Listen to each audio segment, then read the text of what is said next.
বৰপেটা সংসদীয় সমষ্টিৰ সংখ্যালঘু লোকে 100% অগপ বিজেপি মিত্ৰজোঁটক ভোট দিব বুলি আশাবাদী ফণীভূষণ চৌধুৰী। বাক্সাত নিশা নিৰ্বাচনী প্ৰচাৰ চলাই CPIMৰ প্ৰাৰ্থী মনোৰঞ্জন তালুকদাৰৰ বিৰুদ্ধে সৰব হৈ পৰে অগপ প্ৰাৰ্থীগৰাকী।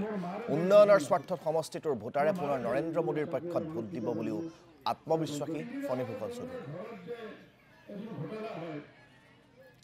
নিৰ্বাচনী প্ৰচাৰ চলাই আমি এই কথাটো অনুভৱ কৰিছোঁ যে ৰাইজ আমাৰ লগত আছে, ৰাইজৰ আমি সমৰ্থন পাবলৈ সক্ষম হৈছোঁ, ৰাইজে আমাৰ প্ৰতি বিশ্বাস আছে, আস্থা আছে, ৰাইজে আমাৰ প্ৰতি মৰম আছে।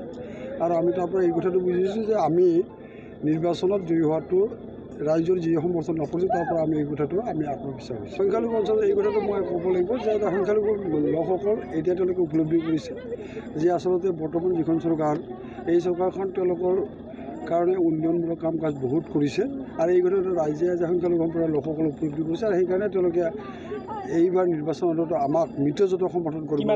সংখ্যালঘু লোকসকলে যে আপোনালোকক এইবাৰ ভোট দিব? নাই মই 100% বিশ্বাসী। নাই গোটেই সমষ্টিটো মই এতিয়া নকওঁ, বস্তুটো পোল পাৰ্চেণ্টেজ কিমান হয় এইটো বস্তুৰ ওপৰত নিৰ্ভৰ কৰিব পৰা যাব, কিন্তু আমি ভাবোঁ যে সংখ্যালঘু সম্প্ৰদায়ৰ লোকৰ এইবাৰ আমি অভিলেখ সংখ্যক ভোট লাভ কৰিব।